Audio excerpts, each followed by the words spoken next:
โครงการแกมซิลองค์การแคร์นานาศาสตร์ประจำสาธารณรัฐประชาธิปไตยประชาชนลาวได้สำเร็จการจัดสุดฝึกอบรมภายใต้หัวข้อการรายงานข่าวปัญหาสีเขียวอยู่แขวงคำมวนโดยมีนักข่าวสื่อมวลชนและผู้นำใส่สื่อออนไลน์จาก6แขวงภาคกลางภาคใต้เข้าร่วมอย่างต่างหน้า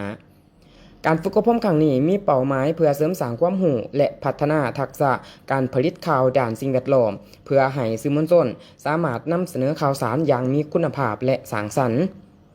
ตลอดระยะการฝึกอบรมผู้เข้าร่วมได้เรียนรู้ทั้งภาคทฤษฎีและภาคปฏิบัติ โดยเน้นการเพิ่มพูนความเข้าใจเกี่ยวกับปัญหาสิ่งแวดล้อมการเปลี่ยนแปลงสภาพดินฟ้าอากาศการพัฒนาแบบยืนยง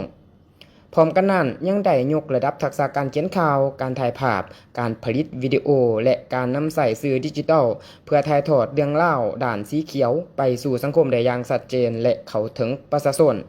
ได้ครับทักษะใหม่ๆก็คือว่าการใส่ AI มันมีหลายๆจุดเนาะที่ว่าเราสาม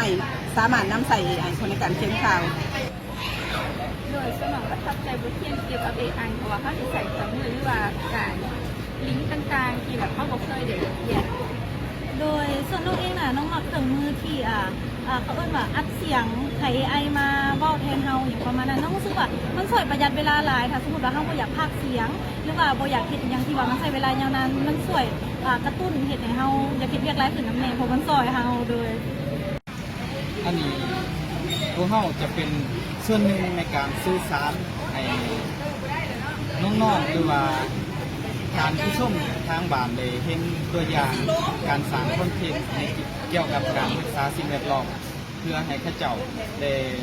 มีจิตสำนึกในการรักษาสิ่งแวดล้อมช่วยกันกับพวกเราโดยสำหรับน้องมันประทับใจในการ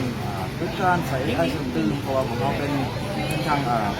เป็นเตอร์ในการนำเสนอข่าวเป็นกระบอกเสียงดนตรีคือส่วนใน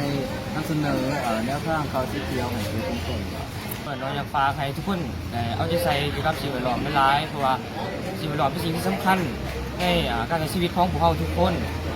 การสำเร็จการฝึกอบรมในครั้งนี้นับเป็นอีกก้าวสำคัญของโครงการแกมซิลในการยกระดับศักยภาพของสื่อมวลชนลาวให้มีความพร้อมในการผลิตและเผยแพร่ข่าวสารด้านสิ่งแวดล้อมอย่างถูกต้องสร้างสรรค์และมีคุณภาพพร้อมทั้งปลูกจิตสำนึกให้สังคมร่วมกันอนุรักษ์ทรัพยากรธรรมชาติรับมือกับการเปลี่ยนแปลงสภาพดินฟ้าอากาศและขับเคลื่อนการพัฒนาอย่างยืนยงในสาธารณรัฐประชาธิปไตยประชาชนลาว